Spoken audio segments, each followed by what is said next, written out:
Welcome to Sight and Scene, the podcast where technology meets terrain and insights transform our understanding of the world. Hosted by industry experts with decades of experience, Sight and Scene dives into the cutting-edge tools and techniques reshaping how we visualize, map, and interact with the spaces around us. In each episode, we explore the latest advancements in drones, GIS, CAD, geomatics, and scanning, showcasing applications not just in the built environment, but across a spectrum of industries from environmental monitoring to urban development and beyond. We bring you stories from the field and interviews with fascinating people on the cutting edge of geospatial technology. Sight and Scene. From a project management and a delivery standpoint to clients, you don't have to worry as much anymore of here's your data, and then somebody's like, oh, it crashed my computer, I can't view it. That's come a long way, but it's also a part of this business is that if you don't have your ducks in a row and you don't have trusted systems to bring this information reliably to your clients, then you got an uphill battle.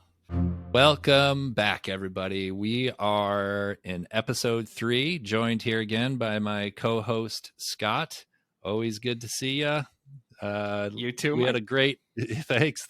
Had a great episode last time, and I feel like we were trying to cram all of this into one episode, but we have so much to share and a lot of excitement behind it. So we're back here with part 2 of who uses reality capture, how it's used, use cases, and what does the future hold.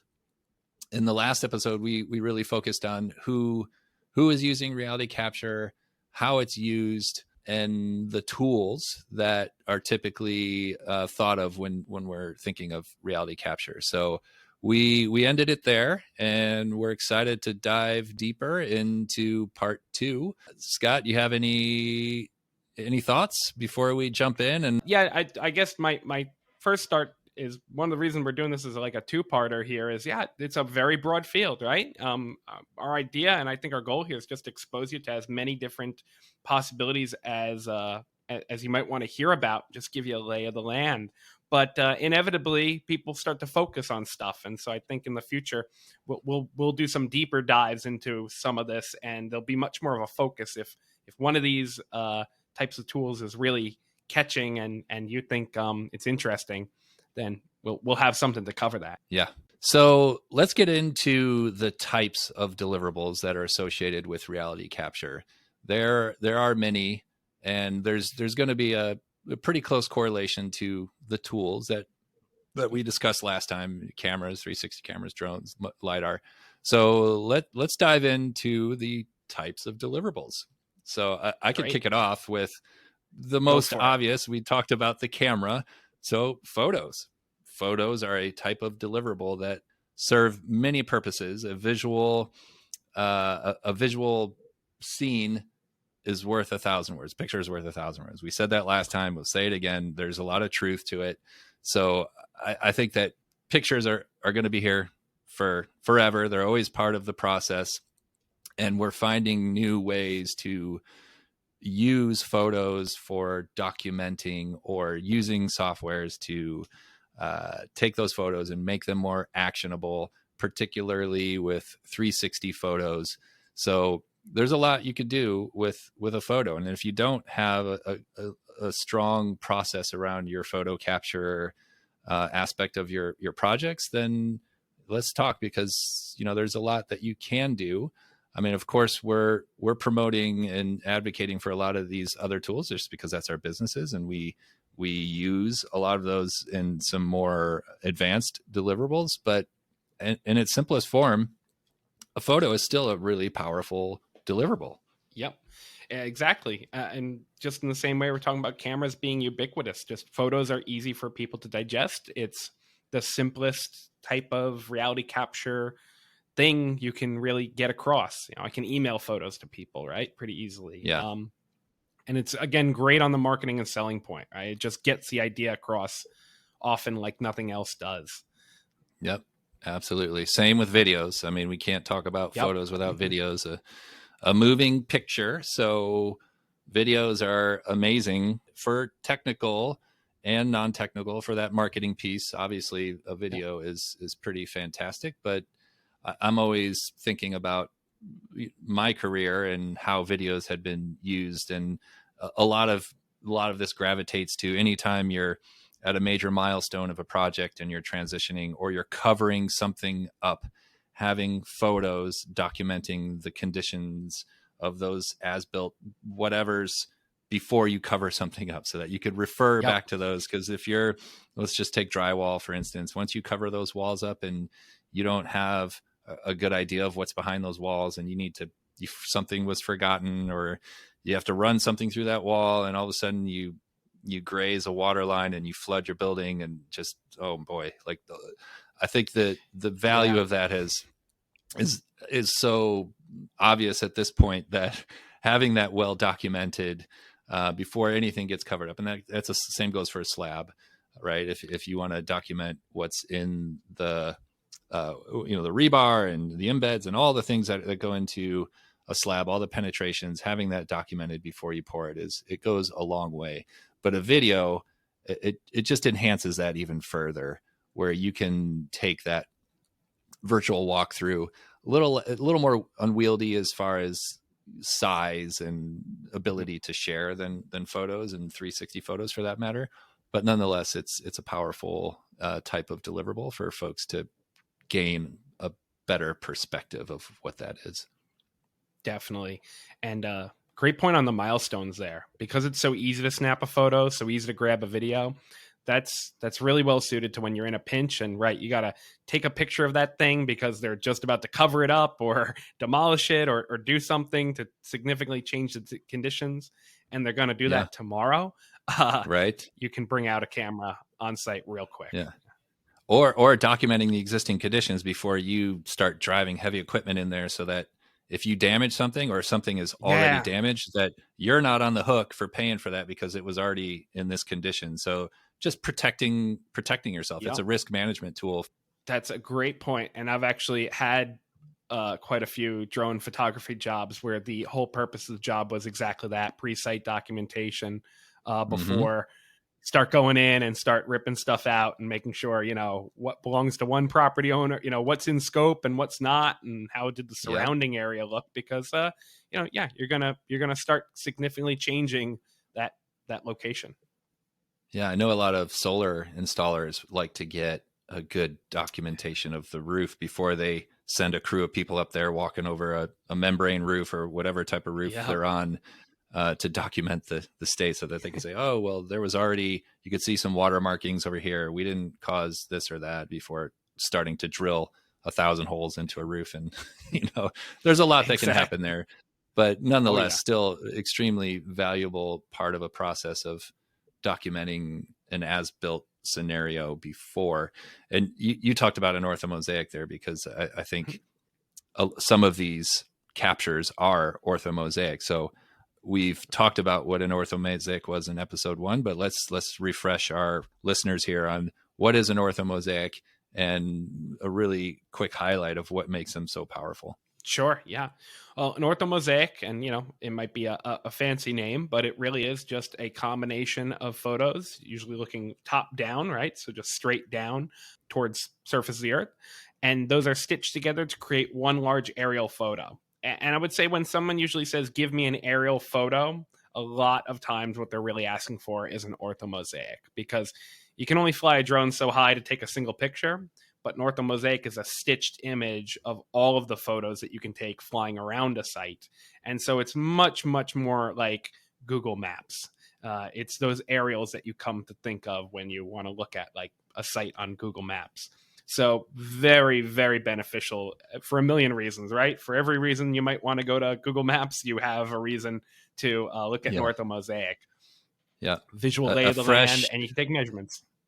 Yeah. Yeah. And there's a lot that comes with an orthomosaic that gives you a lot of that analytical power. And I just wanted to emphasize what you were saying, because sometimes people just want an updated view, aerial view. And as you were saying, you can't fly a drone higher than 400 feet in the United States, because unless you're adjacent to a structure or something, or you have a waiver, but there's a lot of restrictions in the airspace that will only allow you to fly so high.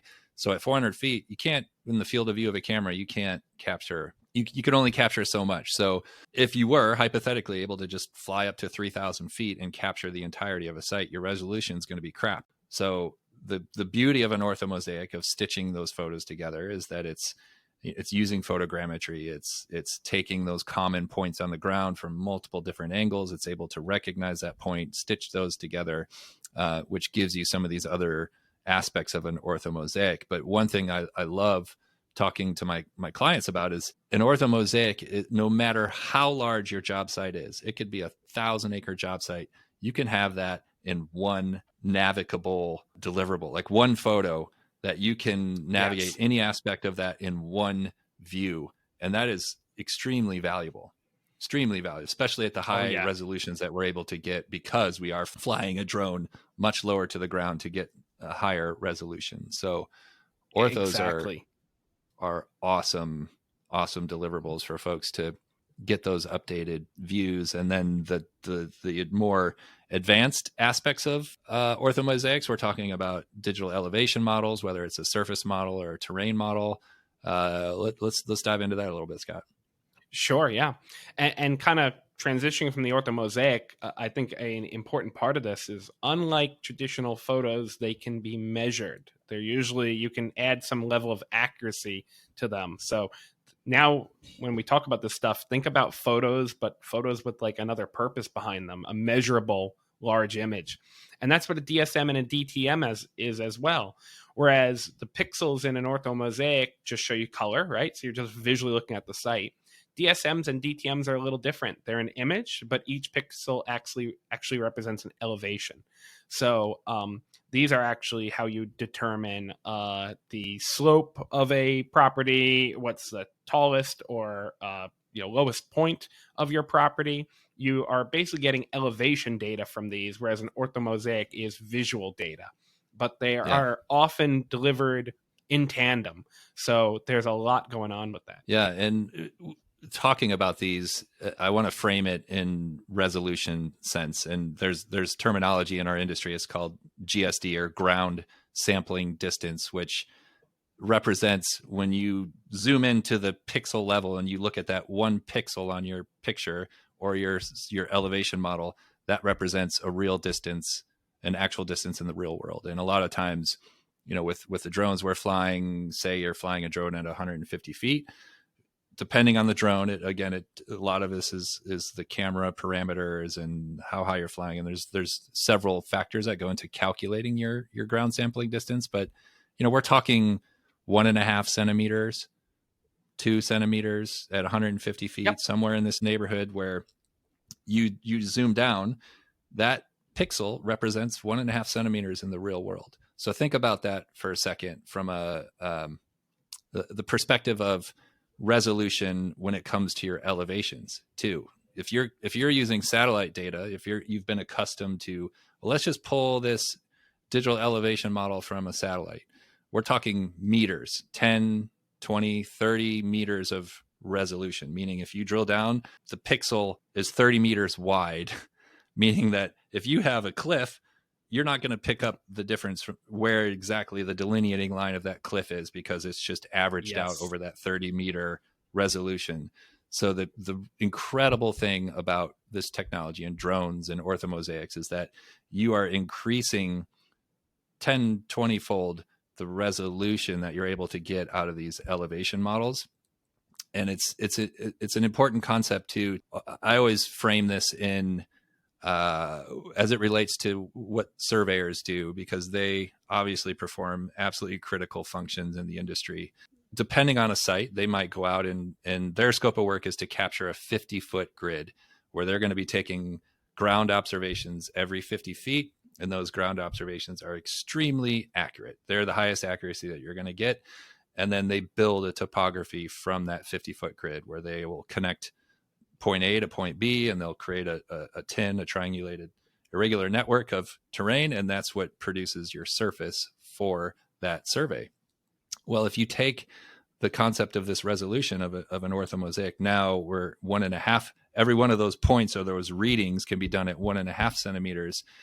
To me, that's an incredible complement to the survey, because then you can not only calibrate, and this is a whole nother episode of how we always want to be collaborating closely with surveyors and making sure that data is being validated by surveyors, but to be able to take that resolution of 50 foot and condense that down to 1.5 centimeters to give a more complete picture and complement that original survey can have large implications over big swaths of land. If you have these undulations and humps and dips in between these 50-foot grid markers, with earthwork's expensive. Every time you stick a shovel in the ground for something out of scope, it seems like it's a $3,000 change order. So there is a lot of interest in with the clients that I work with in making sure that we have a really detailed picture of what this terrain looks like. And I think it's an awesome opportunity and a collaboration between the surveyors, the licensed folks, and some of the work that we're doing to help complement that work. Absolutely. I like to think of this stuff as almost like coloring between the lines, right? If your survey and your boundary and those points that surveyors stake out are the lines, everyone, surveyors especially, can really appreciate of that color between the lines. There's a lot of context you're getting here now that really adds to the accuracy of a straight points and lines survey. Just to make this really kind of boil this down to something that everyone can kind of think about. To me, an orthomosaic is the difference between knowing a manhole is there. That'd be a survey, right? You can step on top of the dead center of a manhole, grab a point, and name that point manhole. You know it's there.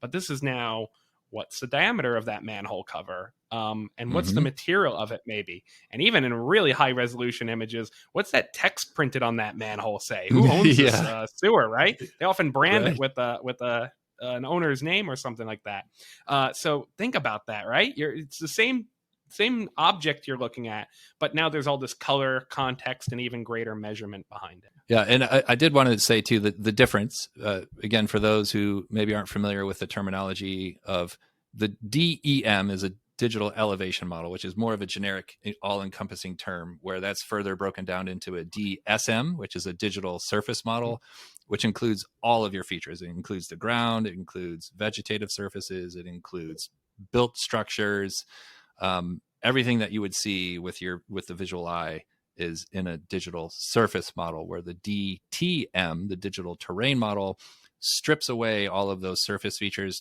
to give the most accurate representation of the bare earth underneath all of those things. So those are two very important deliverables, because most of the time people want the digital terrain model and not the surface model. Again, it depends on the use case and what you're needing out of that. But a lot of times there's a lot of reasons why the DTM is a really important deliverable. Absolutely. And that's something I think when we do more GIS focused coverage in the future, we can really go into the weeds on that. Yeah. Let's dive deeper into the 3D world, Scott. Obviously elevation is 3D, but let's go deeper. What are we talking about here? Yeah. So let's, I think two ones that we can kind of talk about in tandem are meshes and point clouds, because now these are, whereas what we were previously talking about were images, right? Images maybe that show you elevation, but still 2D images. These next ones are fully 3D, right? So we're kind of getting into, they're more graphically, they require a better computer traditionally, or better hardware to even view and run, because these are almost like, we're getting to the video game world now. So let's talk about meshes and versus point clouds. I actually start with point clouds, because that's, as we come from especially anyone from the surveying world, that's a little more familiar. So a point cloud is just in the same way that we can stitch a bunch of photos together in using photogrammetry to go from photos to an orthomosaic, we can also project those pixels into 3D space to get millions and millions of points that are more equivalent with what a surveyor would get from a total station or a GPS, except instead of 1 or 2 measurements a second, you're getting millions and millions of measurements, in a minute. So it is a really dense amount of 3D data.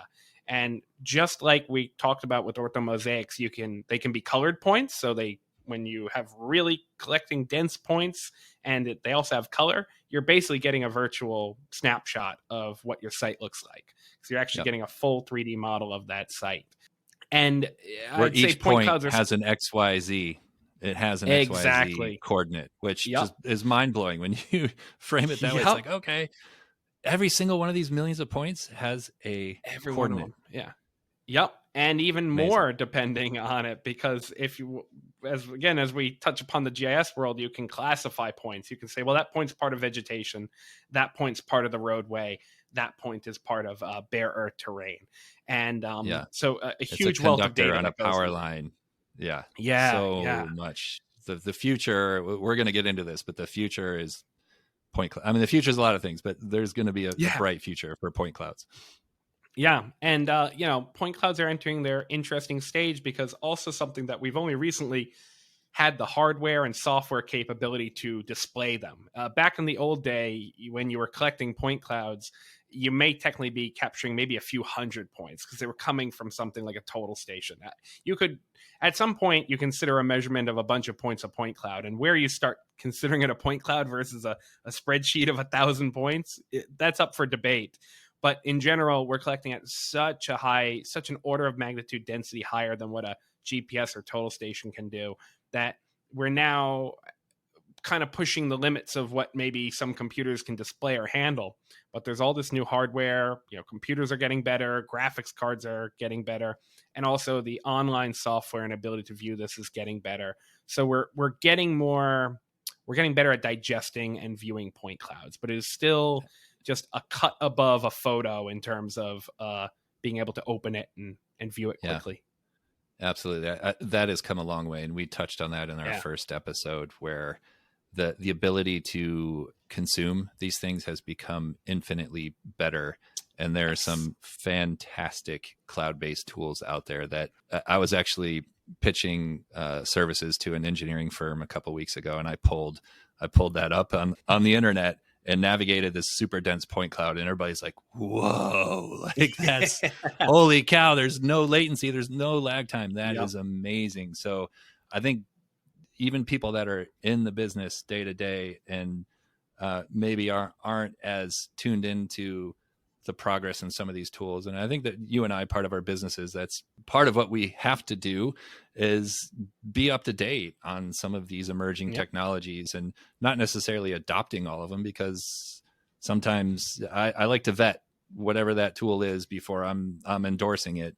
But there's definitely some really, really powerful viewers out there now that make quick work of it and make it super easy, so that from a project management and a delivery standpoint to clients, you don't have to worry as much anymore of here's your data. And then somebody's like, oh, it crashed my computer, I can't view it. And then you have a dissatisfied client, and you're in this back and forth, like, well, how do I format this so that they can actually use it or see it? Or so that's come a long way. But it's also a part of this business, is that if you don't have your ducks in a row and you don't have trusted systems to bring this information reliably to your clients, then you got an uphill battle. Yep. Yeah. And I'd say the industry seems to be, we're entering that age of where point clouds are starting to get as easy to view as photos and stuff like that. But we are smack in the middle of that age. It's only recently that this stuff has been accessible. So exactly. Still a lot of different tools, a lot of strategies to look at that. Jumping just back into, our tools here, we're at the heart of reality capture here. To us, point clouds and meshes, to me, are like the real, when someone says I'm doing reality capture, not always, but very often they're focused on point clouds and meshes, just because this is where the data gets that level of, it looks like the real world. It seems to approximate the real world more than any other of these deliverables do. Right. And so moving on to meshes are similar to, but also pretty different than point clouds. They are also what you might consider a 3D model. But whereas point clouds, not to give a computer graphics history, but just real quick, point clouds can be harder for computers to render and look at. Meshes and models are something that we've been doing forever, right? Think CGI in a movie or any video game that you play that's 3D. Those use meshes to actually render. And so computers have gotten really good at that. So when we move into certain types of measurements, but especially more visualization and just wanting to look at these sites in total detail, we'll often use meshes. And meshes are great because meshes have texture, and texture provides a fantastic visual element. So maybe I want to look at like what a wall of utilities looks like, of, conduits and panels, and there's all this stuff. Well, you could do a point cloud, and a point cloud is maybe a little cleaner to take discrete measurements from, but it's the texture that really looks like exactly as you'd imagine in real life you're looking at that wall, right?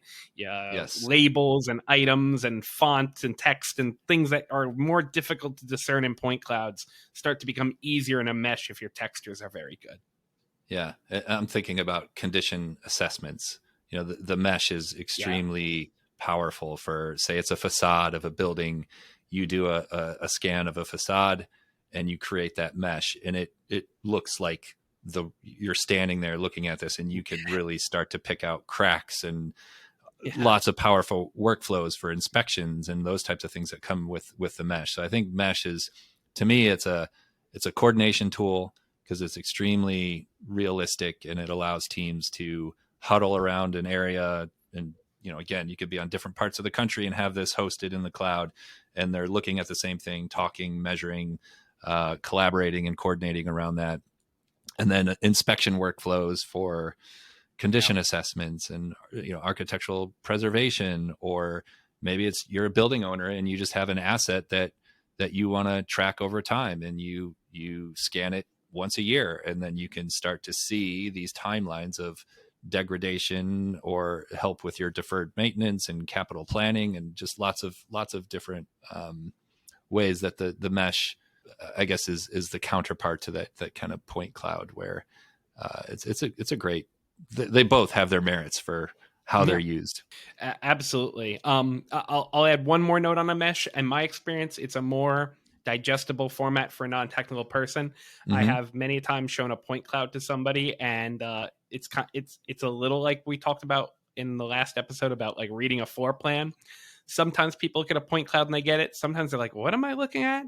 Yeah. But when you do a textured mesh, I had one customer who, we looked at a point cloud and they were like, I think I see it. And you switch over a textured mesh and like, oh my God, it's just like The Sims. Like they played video games. And there's just something about your brain kind of clicks on a mesh sometimes if you haven't looked at this stuff before. And that's why you'll see it a ton for visualization, a ton of customer client facing deliverables. Yeah. Okay. Now that we've talked about point clouds and meshes, I wanted to circle back on the broader concept around these deliverables, particularly with measurements, because you are able to take all kinds of different measurements with each of these deliverables. And then that's going to lead into more of the CAD side of things. But with Orthomosaics, with point clouds, with meshes, you can take measurements. You could take height, slope, distance, areas, volumes. Because those orthomosaics contain terrain information, you can start to extract volumetric information from those. So just wanting to highlight that all of these different types of deliverables they provide the ability to take measurements, various different types of measurements. And one deliverable might be better than the other for depending on what you're trying to do.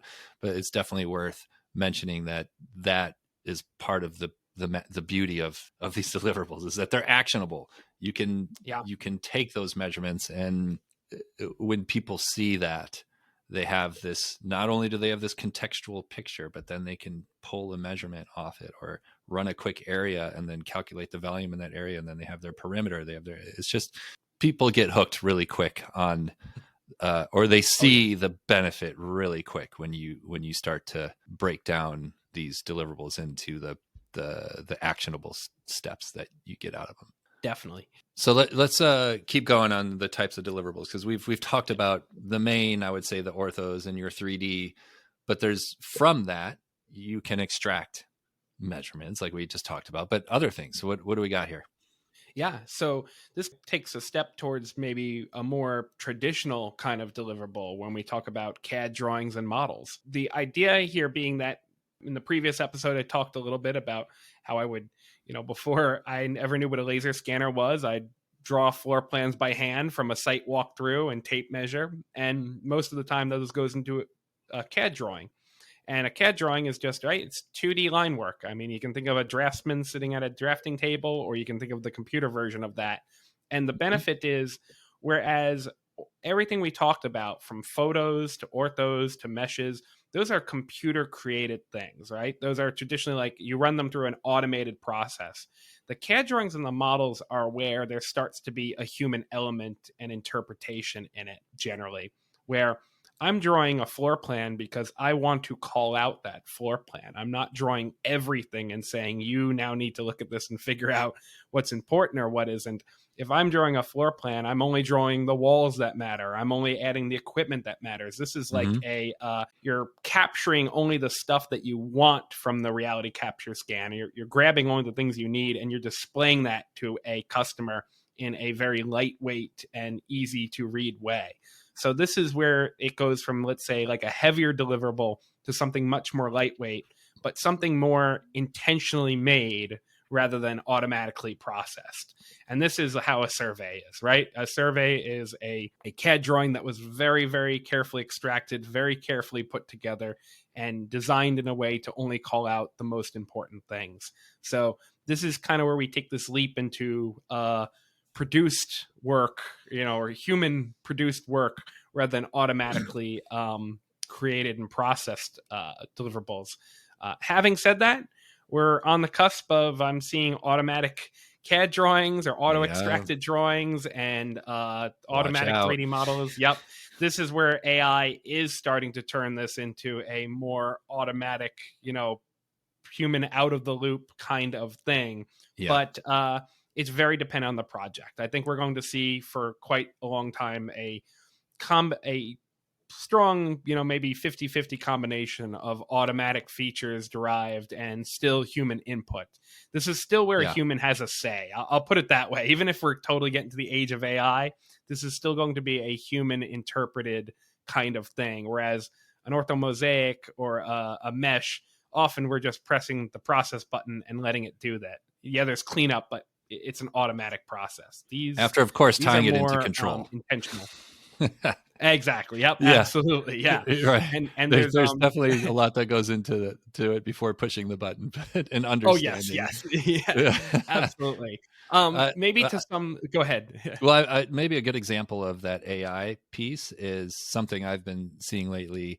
Let's take a survey of a long stretch of road where you have all kinds of paint striping and lines. Some of this AI is starting to just grab all of the paint striping and line work and automatically digitize that as polylines and vector lines for your CAD aspect of that. So I think that's one example of how that automated piece is saving a lot of maybe the tedious work that, again, you assign the lower level guy, I want you to go trace all the paint striping on this 2 mile stretch of road, or I think that's where it's coming into play.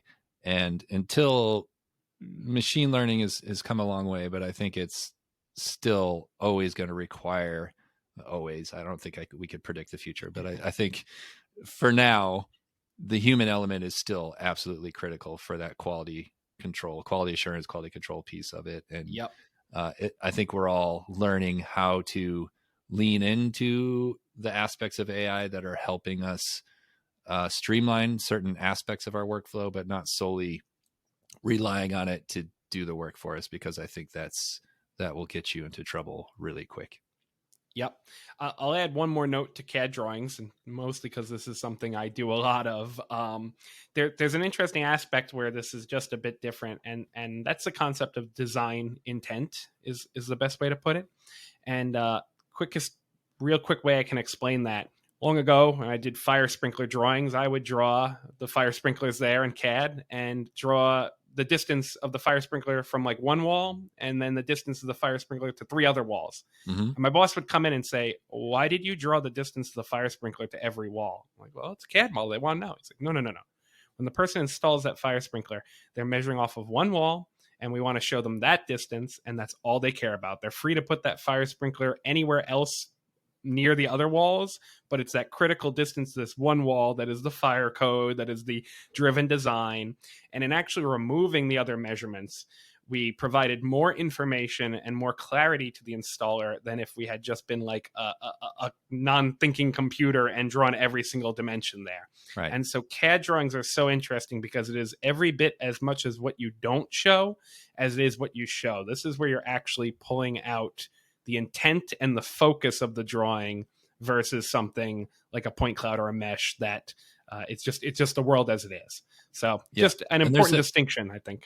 Oh, I appreciate you saying that, because there's that liability piece of that too. Yeah. From an architect's point of view, they can draw down to the gnat's ass, but they're usually not paid. The contract isn't, we want you to draw the heads on the screws on this project. That would just be obscene, right? Yep. So you're always finding this balance of what is the right amount of drawing that needs to be done to, one, make sure that we cover the design intent. We make sure that we're conveying the design intent, but that we capture the details from a liability standpoint of like, well, the water needs to flow this way, so we need to show the flashings in this sequence, in this order, so exactly how we want it done. Where in the case of the sprinklers, like you're talking about, you have a professional installer that knows the very specific codes in all of these different situations. And maybe the architect isn't as versed on fire sprinkler code, and they dimension something in a particular way, then they're in some senses taking on some of that liability of like, place it here, but then a good fire sprinkler contractor is going to say, well, that's not correct. Send in an RFI. It should be this. But there's always that piece of, well, put it here, but you're the professional installer. So you want to craft these drawings in a way that gives enough information, but also puts the onus on the professional installers to make sure that they do it right. Exactly. In so many ways, it's like writing a good instruction manual. So there's all the onus and the liability of that. So I kind of like to highlight CAD drawings and models because they're a little special in the grand scheme of things. Yeah, working for a fully integrated design build firm for 9 years, there were lots of things from that relationship between the builder and the architect, where square footages, for instance. I know a lot of times on that general your cover sheet, you have to put some of that in there for permitting and zoning and all of these things, but generally you want to shy away from including square footages of, say, flat work and slabs and all these things on site plans and floor plans, so that a contractor just looks at it and says, well, it says right there on the drawings, it's 5,000 feet of flat work. That's what I'm including in my bid, when maybe there was an error and omission on the design side where the scale was wrong or whatever it might be. And all of a sudden you're kind of on the hook for those stated square footages. So you want to put that onus. I know we're kind of taking a little bit of a detour here, but I think it's probably, I'm sure people can relate to to that, and how they've maybe been burned by including something that they shouldn't, or overdrawing something, or I think it's getting into some different territory. But good conversation. Absolutely. No, it's where the rubber meets the road, right? Yeah. So we have our CAD drawings that can be pulled from Orthomosaics and from point clouds. Maybe less so the 3D mesh, but I think there are ways of drawing over the top of a 3D mesh. But I like to think of the ortho more of a site planning shortcut to CAD drawings, where if you're drawing a vector line over the top of your drone with your digital terrain model turned on, or maybe you have your surface model turned on, depending on what you're trying to pick up in this line work. If you draw a line from point A to point B and you have those elevation models on, it's going to pick up those differences in elevations in a 3D vector for that drawing. So I think that's a really important concept, that you can, in this more like general site sense, use that orthomosaic to shortcut some of the drawings and speed up some of that workflow for creating a lot of those, and particularly with topos and extracting surfaces, because I know that a lot of times I hear a lot of architects griping about creating those topo drawings, and they get them from the surveyor, and just how that gets then converted into Revit. And so there's a lot of workflow and steps to make that transition. But the 3D point cloud, being able to take then, flip things in the vertical sense, and you have 3D surfaces, and really discrete lines in the point cloud that you can start to use some of these design tools and these CAD tools to extract surfaces and faces and break lines and all of these things from that point cloud to speed up that workflow, particularly with existing condition type stuff. So super powerful. Absolutely. All right, moving on to other types of deliverables. We touched on the orthos, the terrains, the meshes, the point clouds, the drawings, something that's maybe a little more, I wouldn't say abstract, but just in a parallel lane here. We're talking about thermal. So because drones are, again, giving you that vantage point that no other tool can really give you, I've talked to several people. Part of our business offering at Aerial Ethos is thermal imaging with a thermal drone, and it has many, many, many different use cases. But if I'm talking to somebody about a roof, it's like, well, you can do a roof inspection, a thermal roof inspection with a drone. And they're like, well, I could just take my handheld FLIR up there and also do that. And I'm like, you could definitely do that. But you're capturing, again, it's this field of view. You're capturing a much smaller field of view. 1, 2, you have to put a person on that roof, right? So you're putting someone in an elevated scenario. So then you have safety risk considerations to make. 3, that person might have rocks stuck in their boot and they damage a roof membrane, and the fact of them being on that roof creates an issue in itself. They create a weak point and a leak that leads to ABC. So there's 3 examples right there of why sending a drone up can capture the entirety of a roof in a much more effective way. Oh yeah. And give you radiometric thermal images. Radiometric meaning you could take temperature readings from that image. So there's a lot of, we're getting into thermography and knowing what you're looking at and reading. And I know that, Scott, you're a licensed thermographer, or you've gone through the thermographer training. So you have a really good sense of all this, but I think big strokes, there's a lot of reasons why you would want to use a drone compared to a handheld unit for inspection purposes on buildings. But it goes beyond that, even into archaeological studies where you can see hidden features under detritus because it's holding heat differently than its surrounding soil, where it's maybe an old foundation or some ruins or whatever it might be. You could see those from those thermal images from the sky, where doing that on the ground might be near impossible to hack your way through vegetation. And so just super interesting deliverable that comes from reality capture, because we are talking about, we're still capturing reality just in the infrared light spectrum. Yep, exactly. Yeah, just big picture stuff. You hit the nail on the head there. The 2 biggest reasons I see for using especially drone thermal is coverage. You're just getting more of the area in a much less time, or accessibility. It's either unsafe or, if not impossible, highly impractical to get to that position without a drone.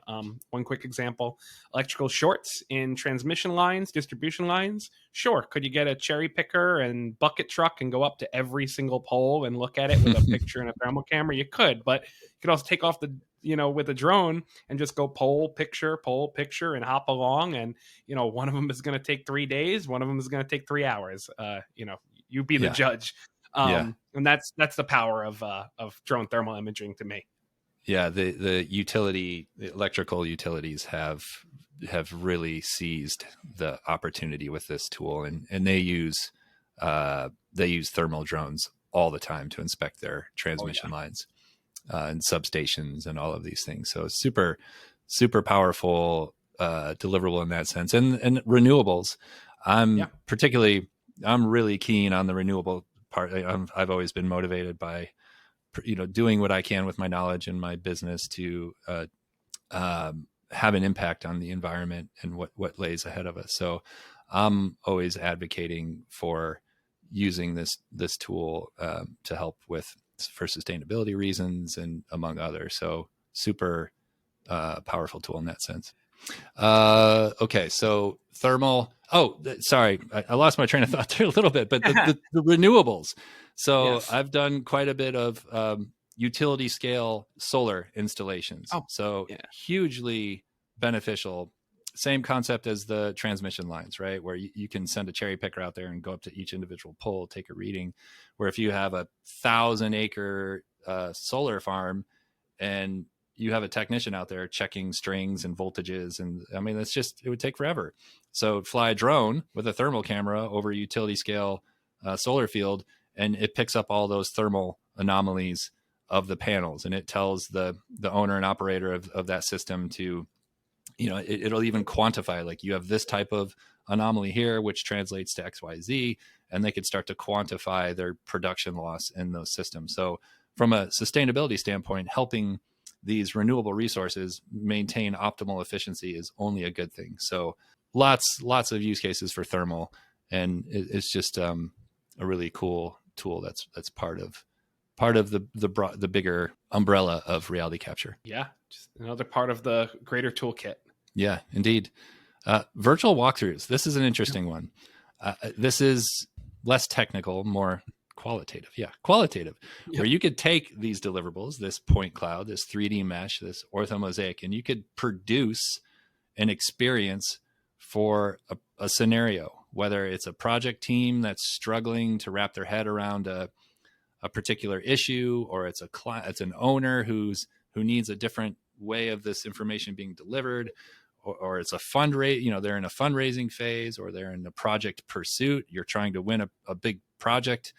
You can take these deliverables and work with us to create this curated, produced experience with these deliverables to enhance the outcome. I mean, it's super, people don't really talk about this, but super powerful. No, absolutely. And I think I've had some maybe client uncertainty here when they say, well, a virtual walkthrough, you have the point cloud, you have the mesh, you got those stuff. Isn't this the same? But it's not. I'll give you a good example. Matterport is a very popular tour 360 camera kind of walkthrough thing. And I know and work with many service providers who do that in addition to the laser scan. So yeah, the laser scan is capturing all this stuff, but it's not Google Street View. And everyone loves Google Street View because you just look at everything and you click where you want to go and it takes you there. And so this is kind of its own thing, that presenting that in that very, very, I'm walking through my space, click by click kind of way is its own deliverable. And things like Matterport and 360 cameras work on that. Yeah, Matterport really pioneered that space, and they're obviously the heavy hitter in that space. But I think that there are limitations to their platform on what you can do with it from a accuracy and a measurement standpoint. And I feel like what the future holds. We'll get into this, but I think one of them is the point cloud viewers that we were talking about, and the mesh viewers online based that are creating these ways of navigating are catching up fast to what this market share that Matterport has grabbed. And I think there's going to be different ways of having really immersive and powerful ways of experiencing those with some of these higher end deliverables in these super accurate point clouds and meshes.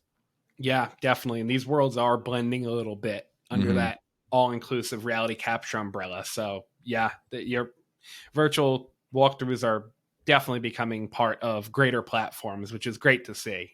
That world is expanding too. Yeah. In the last episode, we were talking about the technical or the users that really want to get into the weeds and use it, and the users that just want the information. So this next type of deliverable speaks to both, but really you could take all of this information we're gathering and distill it into a report, age-old reports, whether it's an inspection report or, maybe there's a chimney stack that someone traditionally went up there and scaled from ropes and harnesses and took all these pictures and then they produced a report. That was the deliverable, was this report with all these photos and documented issues and recommendations, where now you could do that with a drone and deliver this report. So I think it goes without saying that all of these deliverables can produce really condensed, distilled, actionable reports for teams to use. Absolutely. It is a tried and true method, but right, sometimes a classic is a classic for a reason. And reports definitely fall into that category. I'll give you a quick example. Roof inspections. Sure, could we get a point cloud of the roof that is very detailed, or even an orthomosaic of the roof that's detailed? Yeah, but what about a list, just a PDF that shows the orthomosaic of the roof and then calls out with arrows and a table all of the defects that were found and categorizes them? That's often the end result, right? If you're a roofing professional, that's what you want to give your client, right? You don't want to say, here's an orthomosaic of the roof. Good luck. Yep. You want to, in the same way that CAD drawings we talked about are this human interpretation, and you're getting a professional involved in the way you're communicating, reports are the same thing. And you can combine everything into reports, right? Reports can have CAD drawings attached. Reports can have meshes or renders or point clouds included in them. They're a little more distilled. Yeah. I think hopefully we've covered a good broad perspective on all of this. I think there's a lot of different industries going on here, a lot of different opportunities as well. So we really wanted to make sure we covered a little bit of everything to just give you an idea of what's out there. Indeed. And I think the deliverables piece is just going to continue to grow as people find new ways to use this data. So exciting Future ahead. I look forward to it. All right. Until next time. See ya.